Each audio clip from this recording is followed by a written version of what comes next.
ভয়ে আসে নাই, ওনারা ভয়ে আসে নাই। আপনার ভাগ্য ভালো, আপনার কারাগারে নিয়ে যায়নি, আর আমাদেরকে দেশ ছাড়া করছে, আমাকে নিজেকে দেশ ছাড়া করছে। আপনি এই কথা বলেন না। আপনি আজমির মতো লোককে, যে আপনি কি বলতেছেন আমাদের ভয় আসেনি, আজমির মতো লোককে তুলে নিয়ে যায়নি ভাই আজিজ ভাই, আপনি ইলিয়াসকে পেট কেটে নদীতে ফেলে দেন। কোন দেশে ব্যারিস্টারি করছে এটাই তো আমার প্রশ্ন। আপনার পেট আমার মেয়েও ব্যারিস্টারি করেছে, করেছে, আমি তো কোন সময় প্রভোগ করেও তাকে বেয়াদবি করতে পারি না, আর সে কোথায় ব্যারিস্টারি করছে? আমার তো প্রশ্ন, যে ভাষায় কথা বলে এটা একটা ব্যারিস্টারি ভাষা। ব্যারিস্টারি করতে বলে একটা চামচ ধরা পদ্ধতি শেখায়, বেয়াদবি করতে পারে না। আমার ঘরে আমি নিজে ব্যারিস্টার জন্ম দিছি। আপনি আপনার বক্তব্য দিন। এই ভাষায় কথা বললে কি বলবো? আমি আপনাকে কোনো বাজে কথা বলিনি, কিছু আপনাকে একটাও বাজে কথা বলিনি। উনি তো 71 সালে ইলিয়াসের কথা জামাতে বলছি। ইসলাম, শোনেন, জামাতে ইসলাম প্রাদেশিক সরকারে 4 জন মন্ত্রী ছিল, তারা সিদ্ধান্ত নিয়ে হানাদার বাহিনীকে সাহায্য করেছে, কত মা বোনকে ধরায় দিছে, কত ধ্বংস, এই কথা তো কয় না। কে আপনার আওয়ামী লীগের এমপি ছিল না তখন, মন্ত্রী হয়নি? আপনার শেখ সাহেব পাকিস্তানের কাছে টাকা নেয়নি? আপনার এই ধরনের লোকের সাথে 73 সালের 21 ফেব্রুয়ারি আপনি 100 জন মেয়েকে আপনি রেপ করেননি মুজিববাদীরা? সে কথা বলেন না কেন? আর আপনি তো বিচার করছেন 72 সালে কোলাবরেটর এক দিয়ে তো বিচার করছেন। আপনি এক পেতে কথা বলেন, জামাতের দিয়ে জামাত ইসলামের কথা বলে আপনাদের খুব চুলকারি না? আর কিছু না পালে 71 প্রোডাক্ট, যেটা 71 সালের প্রোডাক্টটা আপনারা সব সময় ইউজ করেন, যখন কিছু থাকে না। 71 কে আন্ডারমাইন করে 71 মানে হচ্ছে আমাদের শেষ প্রোডাক্ট। তার এই দেশে রাজনীতি করার অধিকার নাই, আমরা আপনি অধিকার নাই। 71 কে যে ডিফেন্ড করে, 71 এর হত্যাকে, তার এই দেশে রাজনীতি করার আমরা হত্যা করে। নির্বাচনের ডামাডোল শুরু হয়ে গেছে। নির্বাচন কমিশন থেকে এখন পর্যন্ত তফসিল ঘোষণা না করা হলেও কিন্তু দেশের 300টি আসনে যারা নির্বাচনের মাঠে লড়বেন তাদের প্রচারণা চলছে, এবং সেই প্রচারণাকে ঘিরে কিন্তু আমরা বিভিন্ন দলের প্রার্থীদের মধ্যে, নিজ দলের প্রার্থীদের মধ্যে সংঘাত, সহিংসতার ছোট ছোট খবর গণমাধ্যমে আসছে। গতকাল একটি ঘটনা ঘটেছে, যেই ঘটনা আসলে গতকাল বিকেলের পর থেকে আজকে দুপুর পর্যন্ত গণমাধ্যমের বড় আলোচনার বিষয় ছিল। আমরা পাবনা 4 আসনের ঈশ্বরদী এবং ঈশ্বরদী আসনটিতে গতকাল একটি সহিংসতার ঘটনা ঘটেছে। সেই সহিংসতায় একাধিক মানুষ আহত হয়েছেন, গুলিবর্ষণের ঘটনা ঘটেছে। তবে অবাক করার বিষয় হচ্ছে এখন পর্যন্ত কিন্তু 24 ঘন্টা অলমোস্ট পেরিয়ে গেছে, সেখানে কিন্তু কোনো ধরনের মামলা হয়নি এবং কাউকে গ্রেফতারও করা হয়নি। অথচ সরকারের পক্ষ থেকে বলা হচ্ছে যে নির্বাচন হবে শান্তিপূর্ণ, সহিংসতাপূর্ণ এবং ইতিহাসের সবচেয়ে ভালো নির্বাচন। এই বিষয় নিয়ে আলোচনার জন্য স্টুডিওতে আমাদের সাথে যে দুজন অতিথি রয়েছেন, আপনাদের স্বাগত জানাচ্ছি আবারও। আমরা আসলে সেই আলোচনায় যেতে চাই। সিনিয়র সাংবাদিক এম এ আজিজ, আপনার কাছে শুরুতেই, আপনার কাছে কি মনে হচ্ছে গতকালের যে ঘটনাটি ঘটলো ঈশ্বরদীতে, আসলে কি বার্তা দিচ্ছে আমাদের আগামী নির্বাচন এবং রাজনীতির প্রেক্ষাপটে? এখন আরও গোলমাল হয়েছে, ছোট ছোট সহিংসতা কিন্তু হচ্ছে। এটা অভ্যুত্থানের শক্তি, এটা অনাকাঙ্ক্ষিত। আমি মনে করি একটা নিরপেক্ষ নির্বাচনের প্রতিশ্রুতি যখন সরকারের পক্ষ দিচ্ছে, তখন যদি অভ্যুত্থানের শক্তির মধ্যে দ্বন্দ্ব, সংঘাত, সহিংসতা ঘটে, তাহলে কিন্তু নিরপেক্ষ নির্বাচন নিয়ে কিন্তু সংশয় দেখা যায়। তো ধরেন আপনি যেগুলি বললেন যে এই ধরেন আগ্নেয়াস্ত্র ব্যবহার করা হয়েছে, কোনো মামলা হয় নাই, কোনো গ্রেপ্তার হয় নাই, এখানে ইলেকশন কমিশনকে কিন্তু দায় দেওয়া যাচ্ছে না, কারণ শিডিউল ঘোষণার পরে ইলেকশন কমিশনের দায়িত্ব। এখানে তো আমি বলবো যে সরকার অ্যাজ এ হোল তাদের দায়িত্ব ছিল এটা। সেখানে আমার কাছে যেটা মনে হয় নরমালি, যে যেহেতু গোলমালটা হয়েছে বিএনপি এবং জামাতের মধ্যে, এখন অভ্যুত্থানের শক্তির ভিতরে এই দুইটাই বড়, সুতরাং আমার মনে হয় ইচ্ছে করে সরকারের পক্ষ থেকে অ্যাভয়েড করা হয়েছে। আর নাইলে এতক্ষণ তো গ্রেপ্তার বা মামলা কিছু হতো, হয় নাই তো। সরকার যদি অ্যাভয়েডই করে, আসলে সরকারের অর্জন কি এই ক্ষেত্রে? না, অর্জন হয়েছে কি, সরকারের অ্যাভয়েড করার টেন্ডেন্সি প্রথম থেকেই আছে। ধরেন এই যে মব সন্ত্রাসগুলি ঘটলো, এখনও কিন্তু মানুষের ভিতরে মনোজগতে সব কিছুতে শক্তি প্রয়োগ করার একটা মানসিকতা ওই মব সন্ত্রাস থেকে তৈরি হয়েছে। হ্যাঁ, যার ফলে আপনি দেখেন ওই যে মানিকগঞ্জে বাউল, সেখানে তো তাকে আপনার গ্রেপ্তার করা হয়েছে, তার বিচার হবে, কিন্তু তাকে মারা হয়েছে, তাকে নদীতে ফেলে দেওয়া হয়েছে, ইত্যাদি ইত্যাদি। এগুলো হচ্ছে তৌহিদি জনতার নামে এগুলি করা হচ্ছে। তা আমার বক্তব্য হচ্ছে যে এই মব ধরেন নেপালে, শ্রীলঙ্কায়, তারা কিন্তু ওখানেও আপনার তরুণরা আন্দোলন করেছে, কিন্তু সাথে সাথে কিন্তু তারা শিক্ষালয়ে ফেরত গেছে, কিন্তু আমাদের দেশে কিন্তু সেটি ঘটে নাই। আমার 5 তারিখের পরে আমরা স্বীকার করি আর না করি, এই তখনকার ছাত্রদের কিন্তু ব্যবহার করা হয়েছে। যেমন ধরেন প্রথমে ধরেন যে বিচারপতিরা 2 জন বিচারপতি অ্যাপেলেট ডিভিশনের সেনানিবাসে আশ্রয় নিয়েছিল। পরে ওই সময়ের বৈষম্য যে ছাত্ররা ঢুকলো না ভিতরে, কোর্টের ভিতরে ঢুকলে সরকারের বিচারপতি পালায় গেল। তো এই জন্যই আমি বলছি শুরুর থেকে, তারপরে ধরেন ভাঙচুর, বুলডোজার লাগানো, এই যে এটার যে নেগেটিভ সাইড, হ্যাঁ, এইটা এখন আমরা ভোগ করছি, কারণ সন্ত্রাস মনোজগতে ঢুকে গেছে, শক্তি প্রয়োগ করা। Barrister SM. শাহরিয়ার কবির, আপনার কাছে জানতে চাই, এম.এ. আজিজ সাহেবের বক্তব্য শুনলেন আপনি, তো সেইখানে নির্বাচনের ডামাডোল তো বললাম শুরু হয়ে গেছে, মানুষের মনে এক ধরনের আতঙ্ক বা উচ্ছ্বাসও কাজ করছে কারো কারো মনে, নির্বাচন কেউ কেউ বলছেন হবে কি হবে না। তো এই ঘটনা, গতকালের ঘটনার বিশ্লেষণ আপনার কাছে কেমন আসলে? ধন্যবাদ আপনাকে, আপনার মাধ্যমে আপনার টিভির সকল দর্শকদেরকে এবং আপনাদেরকে আসসালামু আলাইকুম এবং শুভেচ্ছা। প্রথমে আমি সারা দেশবাসীর কাছে আমাদের সংগ্রামী বিএনপির নেত্রী, আমি বিএনপি নেত্রী বলি না তাকে বলি আজকে বাংলাদেশের নেত্রী বেগম খালেদা জিয়া, আল্লাহ ওনাকে সুস্থতা দান করুক, নেক হায়াত দারাজ করুক এবং তাকে আমাদের মাঝে সুস্থভাবে ফিরিয়ে আনুক। এই কথাটা বললাম এই কারণে, বেগম খালেদা জিয়া এমন একটা মানুষ, আপনার এই প্রশ্নের সাথে এটা রিলেটেড, আর ভাই যেটা বলছে সেখানে এটাও দরকার। এই কারণে তিনি কখনো নিজে মুক্তি চেয়ে কোনোদিন দরখাস্ত করেননি, তার ভাই বোনেরা দরখাস্ত করছে, ওনাকে দিয়ে কোনোদিন দরখাস্ত করানো যায় নাই। উনি অসুস্থ একটা মানুষ, তাকে ট্রিটমেন্ট না করিয়ে দিনের পর দিন আলিয়া মাদ্রাসায় নিয়ে যাওয়া হয়েছে। তাকে বলা হয় যে তার জেল হলো 5 বছর, এবং সেটাকে যে 10 বছর করে দিলেন সাজা বাড়িয়ে, তাকে পুরস্কার স্বরূপ অ্যাপিলেট ডিভিশনে নিয়ে যাওয়া হলো, পুরস্কার স্বরূপ অ্যাপিলেট। সো বেগম খালেদা জিয়া যখন মামলা হয়, আমার রানের সিনিয়র এজে মোহাম্মদ আলী স্যার খুব করুণ কণ্ঠে বলেছে, এই যে বিচারের নামে যে অন্যায় করা হচ্ছে, অন্যায়টা কি? এদেশ থেকে সমস্ত রাজনৈতিক কালচার, শিষ্টাচার এবং রাজনৈতিক উদ্দেশ্যে একটা মানুষকে আপনি যেভাবে দিনকে দিন তিলে তিলে মৃত্যুর দিকে ঠেলে দিচ্ছেন, এর বিচার একদিন হবেই। দেখেন 5 বছর থেকে 10 বছর করলেন, তাকে জেলে রাখলেন, তিনি সন্তান হারালো, তারপরেও কিন্তু তিনি এই দেশ ছেড়ে যায়নি। এবং বলা হয় তার লিভার সিরোসিস ছিল। সো লিভার সিরোসিস এমন ওষুধ মানে জেলখানায় থাকা অবস্থায় দেওয়া হয়েছে যে ওষুধগুলো লিভার সিরোসিসের জন্য আরও ডেঞ্জারাস। তার মানে শেখ হাসিনা তাকে জেলখানায় খালি রাখছে শাস্তি দেওয়ার জন্য না, তাকে মৃত্যুর কোলে ঠেলে দেওয়ার জন্য। এবং এই বিষয়ে এখন পর্যন্ত কোনো ইনকোয়ারি হয়নি। আমি সরকারের কাছে আমার ব্যক্তিগত বাংলাদেশে একজন সিটিজেন হিসাবে এই দাবি জানাই, এই ইনকোয়ারি হয়ে যারা যে বিচারপতি যারা এর সাথে জড়িত তাদের সবার বিচার হওয়া উচিত। কেন এই কথা বললাম?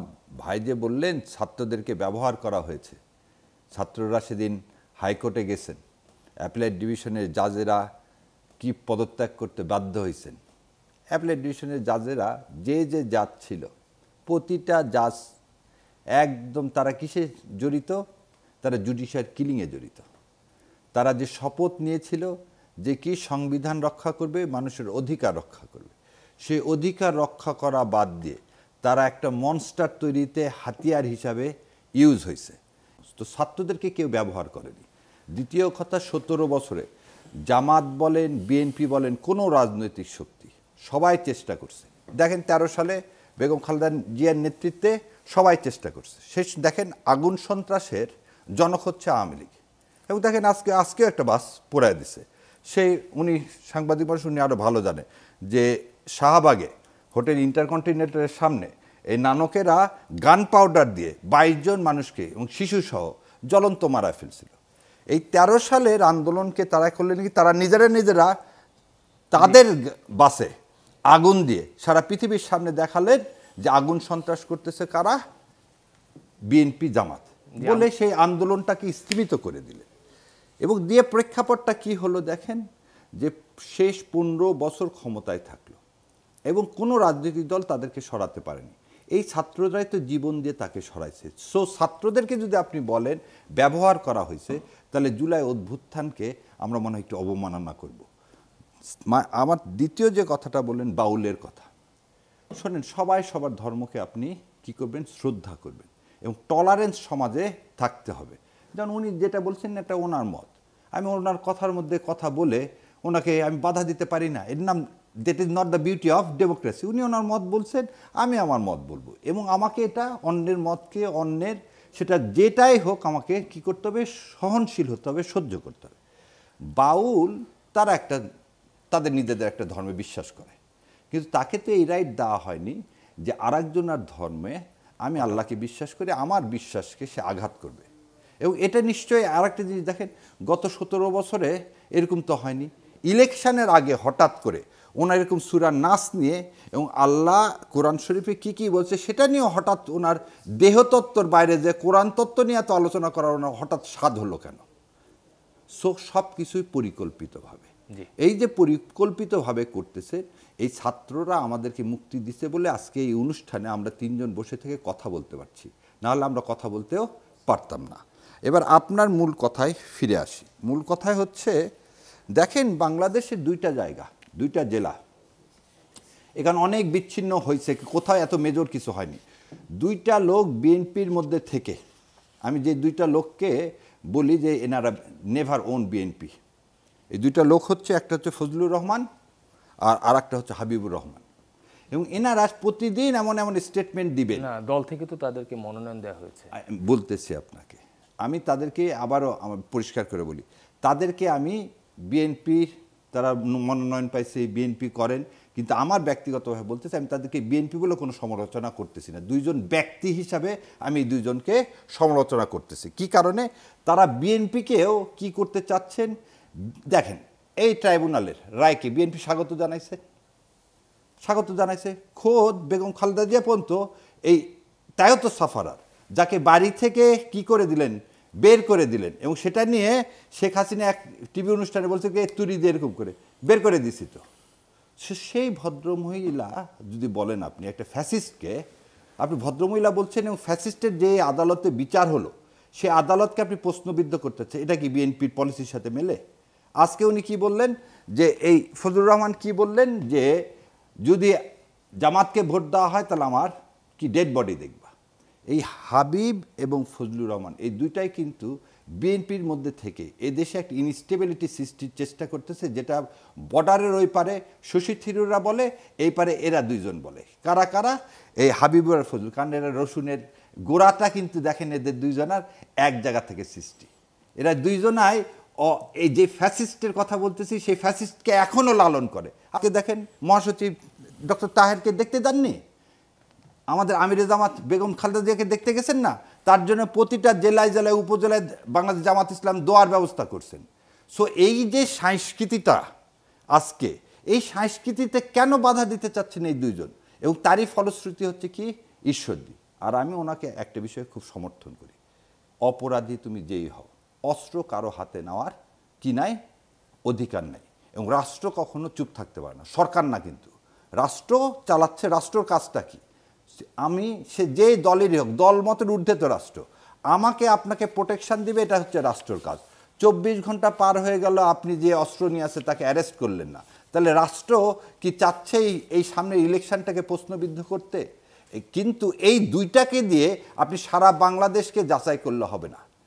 বিএনপি জামাতের সম্পর্কটাকেও এই ঈশ্বরদীর ঘটনা দিয়ে আপনি কি করতে পারবেন না, কোনোভাবে কম্পেয়ার করতে পারবেন না। তবে বিএনপির সর্বোচ্চ পর্যায় থেকে এই বিষয়ে বিবৃতি এসেছে, জামায়াতেরও সর্বোচ্চ পর্যায় থেকে এই বিষয়ে বক্তব্য এসেছে, এবং বক্তব্যের সুর তো এক না, 2 জন 2। হ্যাঁ, আমরা বক্তব্যের সুর তো আলাদা হবে, কারণ ঈশ্বরদীতে যে ঘটনাটা ঘটছে, এরকম ঘটনা তো অন্য যে কেউ বিভিন্ন জায়গায় ধরে নেন, সেটা ছোট ছোট হয়েছে কয়েক সেকেন্ডের মধ্যে, এবং সেখানে এরকমভাবে আগ্নেয়াস্ত্র নিয়ে এখানে যে এই 15টা গাড়িকে ভাঙচুর করা এবং গোলাগুলি করা, সেখানে আমির যে জেলা আমির পাবনার, সে নিজে উন্ডেড, এই ধরনের কাজ, এটা কখনো কি কখনো অ্যাকসেপ্টেবল? এটা অ্যাকসেপ্টেবল না, এটা আনএক্সেপ্টেবল। এবং হাবিবুর রহমানরা এই কাজগুলো ইন্ডিয়ার ষড়যন্ত্রে করতেছে কিনা এটা বিএনপি ভেবে দেখা উচিত। জি, হাবিবুর রহমানের বিষয়ে শাহরিয়ার ভাই যে বক্তব্য দিলেন, আপনি কতখানি সমর্থন করেন? দেখেন, জামাতের ভিতরে এরকম আছে। শাহজাহান চৌধুরী চিটাগাঙ্গের আছে না, অনবরত বলে যাচ্ছে। সে তো বলছে পুরা প্রশাসন আবার স্টেটমেন্টও করছে। প্রশাসন স্টেটমেন্ট করছে না, করছে তার বিরুদ্ধে। এখন সে তো বলছে যে সব প্রশাসন তাদের আয়ত্তে আনতে হবে, তাদের ইচ্ছা মতো অ্যারেস্ট করতে হবে, ইচ্ছা মতো গ্রেপ্তার তো গ্রেপ্তার করায় না কেন দোষীদের? তো এটা সব দলের মধ্যে আছে, সিঙ্গেল আউট করে কোনো লাভ নেই, সিঙ্গেল আউট করে লাভ নেই।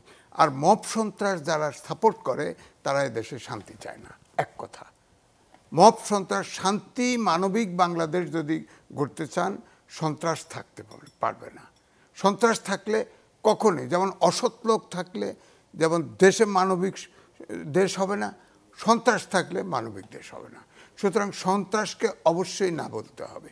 এবং শুরুর থেকে যেভাবে ছাত্ররা ব্যবহৃত হয়েছে তো আপনার ধরেন 32 নম্বর ভেঙে দিছে, ওটাকে আপনি ধরেন ওটাকে অন্যভাবে রক্ষা করতে পারতো, জাদুঘর বানাতে পারতো, মানে স্বৈরাচারের জাদুঘর বানাতো। ওটা বুলডোজার ফ্রান্স থেকে বলে দিল, বুলডোজার চলে গেল ওখানে, বুলডোজার দিয়ে ভাঙা হলো। এই যে কালচারটা তৈরি হয়েছে, আমি বলবো তখনকার সময় যে তখন তো এনসিপি ছিল না, বৈষম্য বিরোধী ছাত্র, তাদেরকে কোর্টে ঢুকানো হয়েছে, আদালতে। বলেন আদালতে কেন ঢুকবে? এস এম শাহরিয়ার কবির চট্টগ্রামের একজন জামায়াতের এমপি প্রার্থী, তিনি এক পুলিশ কর্মকর্তার সামনে বসে এক ধরনের নির্দেশনা দিচ্ছিলেন। এই বিষয়টি আপনি শুনেছেন বা দেখেছেন কিনা? আইন পেশার মানুষ হিসেবে আপনার কাছে ব্যাখ্যা কি, আসলে তিনি কতখানি তার জুরিডিকশনের মধ্যে থেকে করেছেন? তার আগে আমাকে একটু মব নিয়ে কথা বলতে হবে। মব নিয়ে কথা বলতে হবে কি, জুলাইকে ধারণ করতে গেলে আপনাকে কিছু জিনিসকে, জুলাই স্বাধীনতা যুদ্ধ, আমার মুক্তির যুদ্ধ, এটাকে যেমন আমি আমার উপরে সম্মানের জায়গায় রাখবো, ওটাকে আমি কোনদিন মব বলতে পারবো না। স্বাধীনতা যুদ্ধকে মব বলতে পারবো না।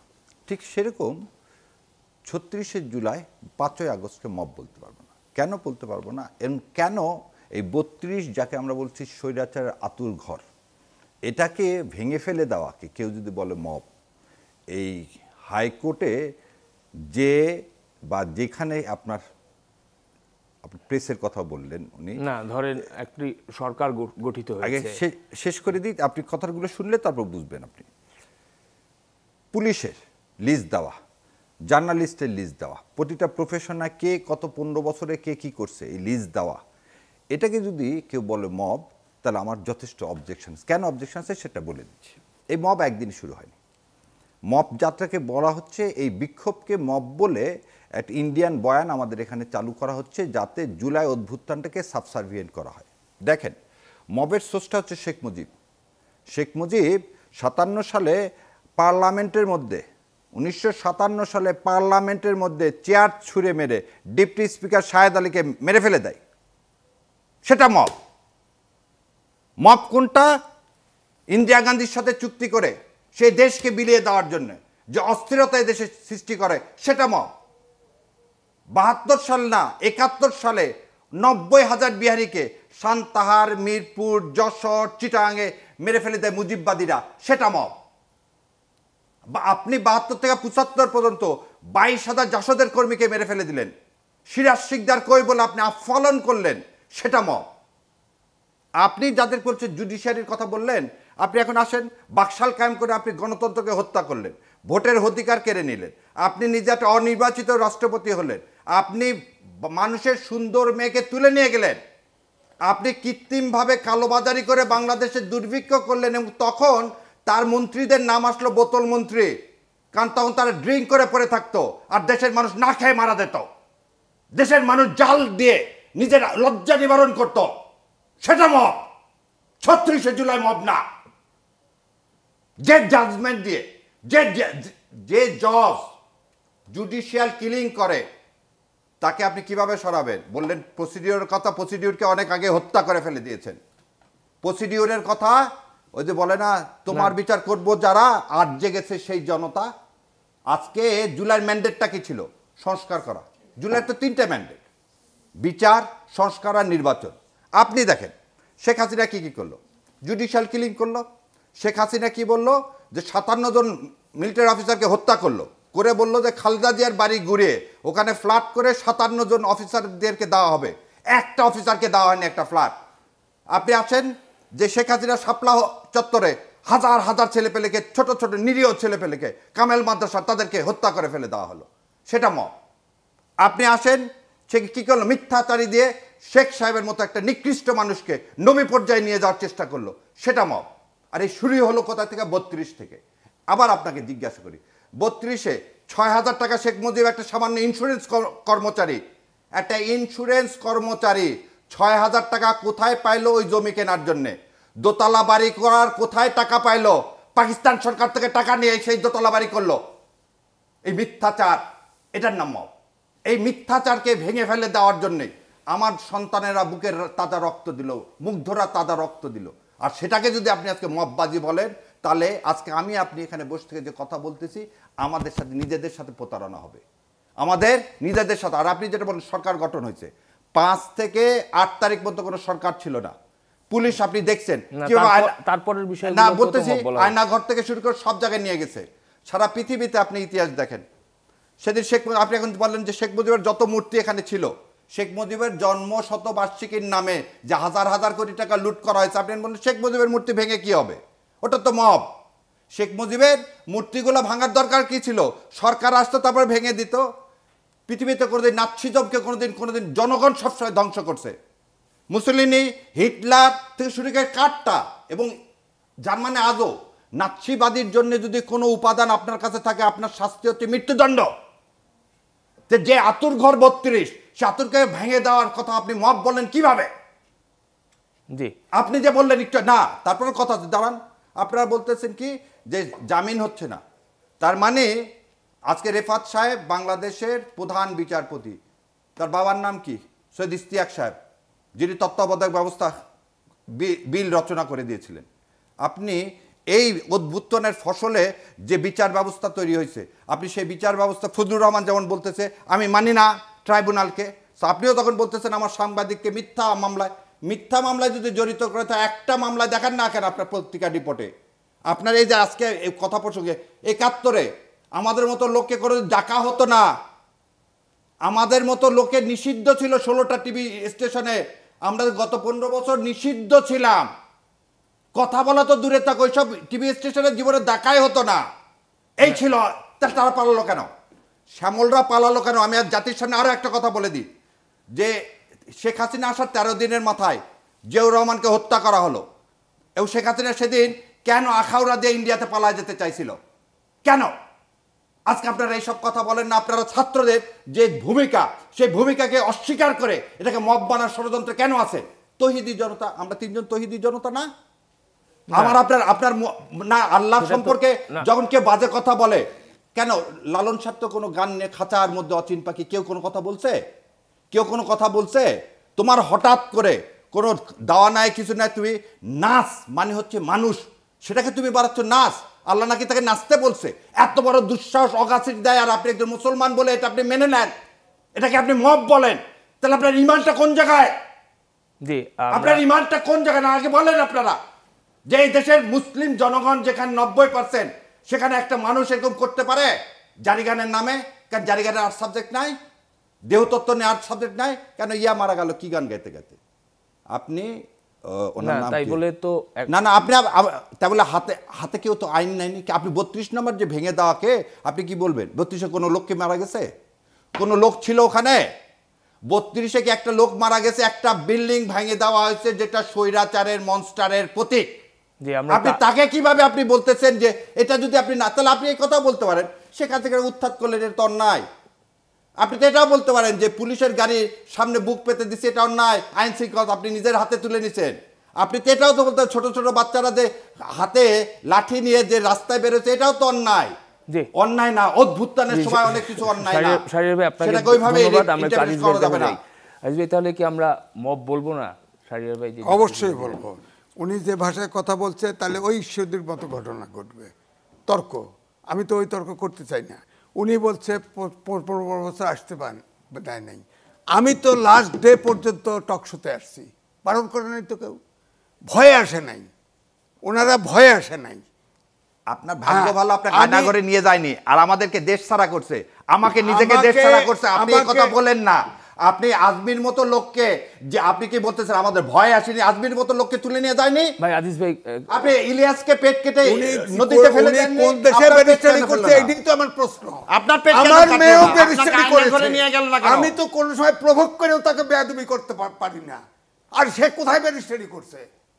আমার তো প্রশ্ন, যে ভাষায় কথা বলে এটা একটা ব্যারিস্টারি ভাষা। ব্যারিস্টারি করতে বলে একটা চামচ ধরা পর্যন্ত শেখায়, বেয়াদবি করতে পারে না। আমার ঘরে আমি নিজে ব্যারিস্টার জন্ম দিছি। আপনি আপনার বক্তব্য দিন। এই ভাষায় কথা বললে কি বলবো? আমি আপনাকে কোনো বাজে কথা বলিনি, কিন্তু আপনাকে একটাও বাজে কথা উনি বলিনি। তো 71 সালে আমরা ইলিয়াসের কথা জামাতে বলছি। ইসলাম, শোনেন, জামাতে ইসলাম প্রাদেশিক সরকারে 4 জন মন্ত্রী ছিল, তারা সিদ্ধান্ত নিয়ে হানাদার বাহিনীকে সাহায্য করেছে, কত মা বোনকে ধরায় দিছে, কত ধ্বংস, এই কথা তো কয় না। কে ওটা কি আপনার আওয়ামী লীগের এমপি ছিল না তখন, মন্ত্রী হয়নি? আপনার শেখ সাহেব পাকিস্তানের কাছে টাকা নেয়নি? আপনার এই সালের 21 ফেব্রুয়ারি আপনি 100 জন মেয়েকে আপনি রেপ করেননি মুজিববাদীরা? সে কথা বলেন না কেন? আর আপনি তো বিচার করছেন 72 সালে কোলাবরেটর এক দিয়ে তো বিচার করছেন। আপনি এক পেতে কথা বলেন, জামাতের দিয়ে, জামাত যেহেতু ইসলামের কথা বলে আপনাদের খুব চুলকারি না? আর কিছু না পালে 71 প্রোডাক্ট, যেটা 71 সালের প্রোডাক্টটা আপনারা সব সময় ইউজ করেন, যখন কিছু থাকে না। 71 কে আন্ডারমাইন করে 71 মানে হচ্ছে আপনাদের শেষ প্রোডাক্ট। তার এই দেশে রাজনীতি আমরা করার অধিকার নাই, আমরা আপনি অধিকার নাই। বিচার করেন। 71 কে যে ডিফেন্ড করে, আমরা 71 এর হত্যাকে, তার এই দেশে রাজনীতি করার আমরা অধিকার হত্যা করি, আমরা 71 কে ধারণ করি। আমার দুই আমরা চাচা, একটু- আমরা একটু ধারণ সংক্ষেপে করেন না, আলোচনা করি। 24 ওনার কয়জন মারা গেছে জানি না, আমার দুই চাচা শহীদ, তাদের লাশ আজও পাওয়া যায়নি। অতএব এই শাহরিয়ার ভাই, আপনি কথা, আন্ডারমাইন শাহরিয়ার ভাই আপনার বক্তব্য দেওয়ার সময় আপনি দীর্ঘ সময় দিয়েছেন, আমরা একটু আজিজ ভাইয়ের কাছে যাই। আপনি একটু আপনার বক্তব্যটা আসলে শেষ করেন, আমরা একটু সংযতভাবেই দুজনেই আসলে কথা বলার না। বিষয়টা বলি হচ্ছে আসলে। আমাদের দেশে, কারণ আমাদের দর্শক কিন্তু আমরা সব তথ্য আগেও পেয়ে বলেছি, হ্যাঁ। আমাদের সামাজিক অনেক সূচকে এগিয়েছে। ফ্যাসিস্ট সরকার থাকুক আর যাই থাকুক, আমরা তো এগিয়েছি। রাজনৈতিক সূচকে আমরা পিছিয়ে গেছি, এতে কোনো সন্দেহ নেই। রাজনীতি এখনো আমি বলবো যে গণতান্ত্রিক স্ট্যান্ডে দাঁড়ায় নাই। আমাদের 5ই আগস্টের পরে আমরা আশা করেছিলাম যে এই অভ্যুত্থানের পরে এত শিশুর থেকে শুরু করে জনতা প্রাণ দিল, আমরা অন্তত পক্ষে রাজনীতিবিদদেরও আক্কেল হবে যে আমরা আর আগের মতো করে চলতে পারবো না, একটা গণতন্ত্রের পথে আমাদের হাঁটতে হবে। কিন্তু হাঁটছে না তো। ঈশ্বরদীর ঘটনা ঘটতেছে, সারা দেশে ঘটনা ঘটতেছে। অর্থাৎ এতে মনে হয় যে এই দেশে গণতন্ত্র প্রতিষ্ঠিত হোক, আইনের শাসন প্রতিষ্ঠিত হোক। এবং আপনার চিন্তা করেন, মব সন্ত্রাস যেদিন শুরু হয়েছে, ডক্টর মোহাম্মদ ইউনূস চুপ করেছিল, তারপরে যখন এটা নিয়ে কন্ডেম হয়েছে তখন মৃদুভাবে প্রসেস করেছে। অর্থাৎ এই আমি বলেন ক্লাস 8 থেকে শুরু করে ইউনিভার্সিটির ছাত্র পর্যন্ত বিজ্ঞানের যুগে এই যে জেনারেশন গ্যাপ তৈরি করে দিল, প্রত্যেকটা ছাত্রের মনোজগতের যে পরিবর্তন, এখন আর তারা বিসিএস দিতে চায় না, তারা এমপি হতে চায়, মন্ত্রী হতে চায়। আপনি এই দেশটা গড়বেন কি দিয়া? চতুর্থ শিল্প বিপ্লবে যেখানে প্রযুক্তি হচ্ছে প্রধান, প্রযুক্তি মানুষকে বেকার করে দিচ্ছে। আমি নিজে লিখেছি, এই সমকালে লিখেছি যে আপনার বুয়েট সহ এই দেশের কোনো শিক্ষা চতুর্থ শিল্প বিপ্লবের উপযোগী না। অর্থাৎ এই ছাত্র এই 8টা, আমি বলবো প্রায় 6টা 8টা জেনারেশন ধ্বংস করে দিচ্ছে তারা। আপনি বলেন 52 সাল থেকে সব আন্দোলন হয়েছে, সব আন্দোলনে ছাত্ররা নেতৃত্ব দিয়েছে, এত বিতর্কিত কোনো ছাত্র নেতা হয় নাই। এবারে এই ছাত্রদেরকে যে বিতর্কিত করা হয়েছে, কারণ এই মবকে এনকারেজ করা হয়েছে, এই জন্য তারা বিতর্ক। তাদেরকে শিক্ষা, ডক্টর মোহাম্মদ ইউনূস কয় আপনারা সব উদ্যোক্তা হন। আরে উদ্যোক্তা হবে কি? হ্যাঁ, তো দুনিয়ার সুযোগ নিয়ে বসে আছে, উদ্যোক্তা হওয়ার সুযোগ আছে নাকি?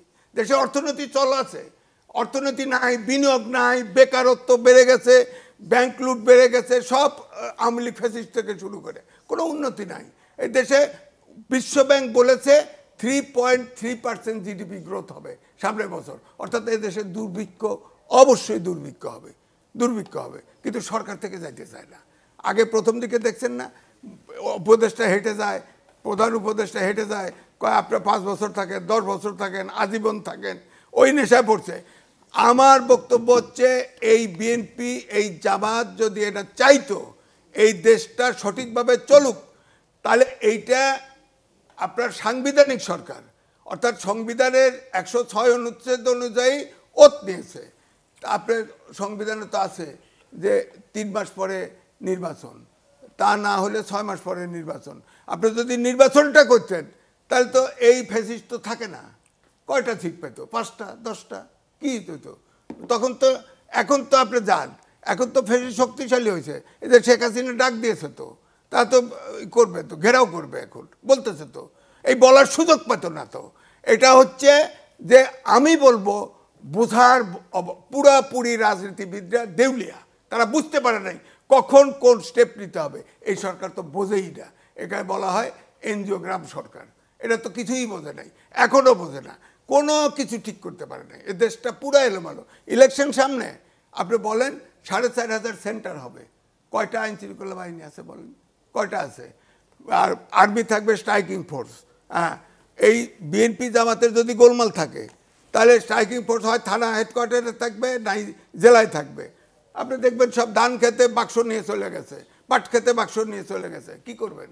নির্বাচন করবেন কি করে? আমার বক্তব্য হচ্ছে ভারতে 1 মাস ব্যাপী নির্বাচন হয়। আপনি 300 আসনে যদি আপনার প্রশাসন ঠিক না থাকে, আইন শৃঙ্খলা বাহিনী ঠিক না থাকে, আপনার 2 ডিভিশন 3 ডিভিশন করে একবারে করতেন, তাহলে তো আপনি নিয়ন্ত্রণে থাকতো।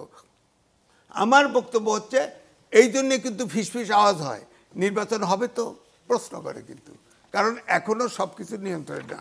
কিন্তু ইউনূস সরকার কিন্তু নির্বাচন দিতে চায়, কিন্তু অভ্যুত্থানের শক্তিগুলা কে সংসদে কত আসন বেশি পাবে এই প্রতিযোগিতায় এই হানাহানি শুরু করে দিছে।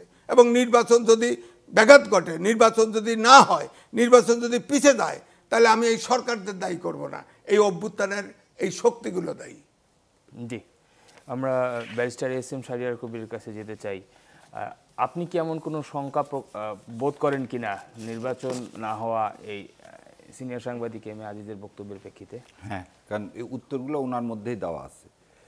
1 নম্বর হচ্ছে ফ্যাসিস্ট সরকার আমাদের অনেক কিছু করছে, খালি গণতন্ত্রকে হত্যা করছে। এই কথা শুনবো এত তাড়াতাড়ি এটা বুঝিনি। 5 লক্ষ কোটি টাকা নিয়ে যে সবাই আশঙ্কা করছিল হাসিনা চলে যাবে, দেশে দুর্ভিক্ষ হবে। আল্লাহর ইচ্ছে ইনশাল্লাহ এখন পর্যন্ত দুর্ভিক্ষ হয়নি। আর একটা কথা শুনলাম যে ব্যাংক লুট, কোনো ব্যাংক লুট হয়েছে এই হাসিনা চলে যাওয়ার পর, এটাও আমার জানা নাই। 36শে জুলাইকে আবারও ভালো করে বলতেছি, এটা আমার মতামত। আমি আরেকজন তো আরেকজন মতামত দিতেই পারে। আমার মতামত 36শে জুলাইকে যারা মব সন্ত্রাস বলবে, তারা ইন্ডিয়ার এজেন্ডা বাস্তবায়ন করার জন্য এদেশে আছেন। দ্বিতীয় কথা বলে দিই, বললেন তো ভয় পায়, ব্যারিস্টার আরমানকে যে একবার জিজ্ঞাসা করেন, বাবার পক্ষে কোর্টে যে দাঁড়ানাটা যদি অন্যায় হয়, তার জন্য যদি 8 বছর 9 মাস আয়নাঘরে থাকতে হয়, তাহলে কে সাহসী কে সাহসী না, এবং কেন এই লোকগুলোকে আয়নাঘরে নিল? ব্যারিস্টার মোমেন নিজামী সাহেবের ছেলে, তাকে কেন জোর করে এয়ারপোর্ট থেকে ইংল্যান্ডে পাঠায় দেওয়া হলো? বাবার কেসে কি করতে, একমাত্র অপরাধ বাবার কেসে সে উকিল। সো এই জন্যে যদি হয়ে থাকে, তারপর একটা কি, আবার অনেকে এখনই শুনলাম যে আওয়ামী লীগকে ভোটে অংশগ্রহণ করতে দিলে 4-5টা সিট পাবে। কি সমস্যা? যারা আওয়ামী লীগের পুনর্বাসন চায় তারা মুগ্ধ সাইদের রক্তের সাথে বেইমানি করতে। আপনি বুঝতে পারেন নাই, আমি বলছি 3 মাসের ভিতর নির্বাচন দিলে আওয়ামী লীগের প্রতি যে হেট্রেট ছিল তাদের কেউ ভোট দিত না। আচ্ছা, তাহলে আমি ভুল বুঝছি, আমি তাহলে ক্ষমা প্রার্থনা করতেছি। 3 মাসের মধ্যে ভোট দেওয়ার কথা বলছে, এটা অবান্তর। এই সরকার 106-এর মধ্যে অন্তর্বর্তী সরকারের কোনো ব্যবস্থাই কনস্টিটিউশনে নাই। এই সরকার হচ্ছে ডক্ট্রিন অফ নেসেসিটির একটা সরকার, এবং ডক্ট্রিন অফ নেসেসিটির সরকার হলে সে সরকারের এই সংবিধানে তাদের শপথ পড়ারও কোনো বিধান নেই। আর ডক্ট্রিন অফ নেসেসিটি যেহেতু সরকার, সেহেতু 3 মাসের মধ্যে ইলেকশন দিবেন, এটা একটা ইমপ্র্যাকটিক্যাল অবস্থা। আপনি আইনজীবী, সরকার অবৈধ না, বলে দিচ্ছি। আপনি আগে আমি শেষ করি তারপর বলি। এই সরকারের বৈধতা হচ্ছে আর্টিকেল 7, এবং সেই জন্য আমরা গণভোটের ব্যবস্থা করা হয়েছে। উনি যেভাবে বলছে, তাহলে উনি কোন দলকে অন করে আমরা জানি না। যখন দেশের সমস্ত জনগণ মিলে ডক্ট্রিন অফ নেসেসিটি যখন বলতেছি, যদি উনি কি বলবো, উনি একজন ব্যারিস্টারের বাবা, ওই জন্যে সম্মানিত মানুষ, আমি ওই জন্য এইগুলো কথা বলতে চাই না। একটা যে ডক্ট্রিন অফ নেসেসিটি মানিটা কি, এটা Coulson theory, grand norm theory. যখন একটা উদ্ভুত্থান হয়, সেই উদ্ভুত্থানের দাবিতে প্রেক্ষিতে জনগণের সার্বভৌম ক্ষমতার ফলে যে সরকার হয়, সেই সরকারের নাম হচ্ছে একটা ডক্ট্রিন অফ নেসেসিটির সরকার। সেই সরকারের নাম হচ্ছে সার্বভৌম সরকার। সেই সরকারের কথাই বলা আছে আর্টিকেল 7-এ, এবং সেই আর্টিকেল 7টা আমাদের এই কনস্টিটিউশনের মাধ্যমে তাদেরকে তৈরি করা হয়নি। অন্তর্বর্তীকালীন সরকার ব্যবস্থায় এই কনস্টিটিউশনে নাই। এই সরকার যেভাবে চলতেছে 2/3 অফ দ্য কনস্টিটিউশন অপারেশন করতেছে না। এই যে আমাদের যে প্রধান বিচারপতি, তাকে আপনি নিয়োগ দিলেন কিভাবে? হাইকোর্ট থেকে সরাসরি নিয়ে এসে তাকে প্রধান বিচারপতি বানাচ্ছে কেন? অল আর ডক্ট্রিন অফ নেসেসিটির আন্ডারে একটা গণ উদ্ভুত্থানের ম্যান্ডেটের ফল। এখন তো যে এটা করতে পারবে। তবে এটা খুবই মানে আশাহতর ব্যাপার যে যারা এই মানে কি বলবো আপনাকে, 71ও মহান জায়গা, 36শে জুলাই মহান জায়গা, এই দুটাকে বিতর্কিত করার কোনো চেষ্টা করা যাবে না মব নাম দিয়ে।